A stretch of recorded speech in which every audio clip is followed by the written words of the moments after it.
Hello everyone, তোমরা তো আসলে জানো যে আমি কিছুদিন যাবৎ ডায়েট শুরু করেছি এবং আমি ইতিমধ্যে একটা ভিডিও আপলোড দিয়েছি যে আমি আমার ডায়েটের জন্য কি কি বাজার করলাম।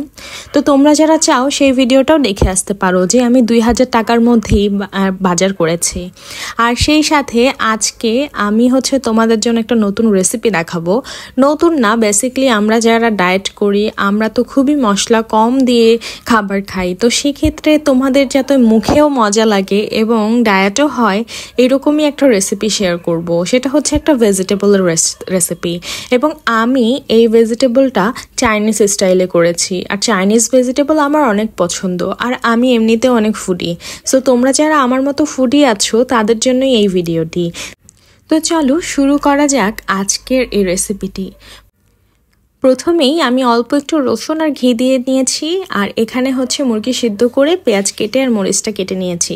আর এখানে গাজর আর পেঁপে কেটে আমি অলরেডি সেদ্ধ করে নিয়েছি, কিন্তু আমি সেদ্ধ করে পানিটা ফালাইনি। তো এখানে মাংস, গাজর, পেঁপে, আর এখানে আমি অল্প একটু ঘি দেওয়া। দেখো তোমরা যদি পরিমাণটা দেখো, আমি আধা চামচ দিয়েছি। ঘি দিলেও বেশি কিন্তু দেয়া যাবে না, অনেক অল্প। আর আমি এখানে কোনো তেলও ব্যবহার করব না, যাতে করে আমার অয়েলটা বেশি না হয়ে যায়। তো আমি এখন এখানে রসুনটা ভেজে নিব। এটা একটু হালকা ব্রাউন করে ভেজে নিতে হবে, আর তারপর আমার চিকেনটাও এটার সাথেই ভেজে নিতে হবে। আর এখানে কিন্তু চিকেনটা পাতিলে লেগে যাওয়ার সম্ভাবনা আছে, যেহেতু বেশি তেল নেই, তাই এটা একটু তাড়াতাড়ি করে নাড়তে হবে, যাতে করে তোমার লেগে না যায়। লেগে গেলে তো তখন মাংসগুলো খুলে খুলে যাবে। আজকে আমি রানের মাংসগুলো নিয়েছিলাম। আমি আসলে বুকেরটা দিয়েই বেশি খাই, তো আজকে একটা রান ছিল আর কোনো কিছু ছিল না, তাই আমি এটা নিয়েছি। তারপরে এই দেখো, আমি যখন আমার গাজর আর পেঁয়াজ মরিচ সবগুলো দিয়ে দিলাম, এটার লুকটা এরকম আসবে।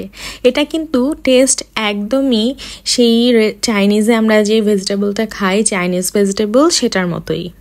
দেখো এটা আমি ঢেকে দিয়েছিলাম, ঢেকে দেওয়ার পর বলক চলে আসলো, ফুটছে। এটা কিন্তু আমি আর এক্সট্রা কিছু দিইনি, শুধু আমি লবণ অ্যাড করেছি। আর আমি কিন্তু এখানে কোনো কর্নফ্লাওয়ার বা সয়া সস দিব না, কারণ কর্নফ্লাওয়ার এবং সয়া সস দুইটাই স্বাস্থ্যের জন্য খুবই ক্ষতিকর যখন তুমি ডায়েট করবে। আর আমি যেহেতু ওয়েট লস করব, আর সেজন্য আমি এরকম এক্সট্রা কোনো সসও দিব না। আমি জাস্ট নর্মালি এটা দিব, শুধু একটুখানি গুঁড়ামরিচ দিয়ে দিচ্ছি। গুঁড়ামরিচ দিয়েছি আর তোমার ধনিয়ার গুঁড়া দিয়েছিলাম। তো এই আজকের রাতের মিল আমার। আমি হাফ কাপ ভাত নিয়েছিলাম, আর তারপরে এখানে আমার সবজিটা নিয়েছি। এখানে কচুর শাক ছিল, আর সেখানে আর ছোলা নিয়েছিলাম। তো এটা আমার রাতের diet food. So I hope তোমাদের সবার ভালো লাগবে এই রেসিপিটি। তোমরা অবশ্যই ট্রাই করে দেখো, একদমই রেস্টুরেন্টের মতোই খেতে, এবং মনে হবে না যে তুমি ডায়েটে আছো জন্য এই খাবার খাচ্ছ। আমার কাছে পার্সোনালি খুব ভালো লাগে, এটাই আমি ম্যাক্সিমাম টাইমই খাওয়ার ট্রাই করি। তো তোমরা কিভাবে রেসিপি বানাও বা কি দিয়ে খাও আমাকে অবশ্যই কমেন্টে জানাবে, আমিও তাহলে তোমাদেরটা ট্রাই করে দেখবো। সো সবাই ভালো থাকো, এবং তোমাদের জার্নি কেমন চলছে সেটাও আমাকে অবশ্যই জানাবে। ভালো থাকো, আল্লাহ হাফেজ।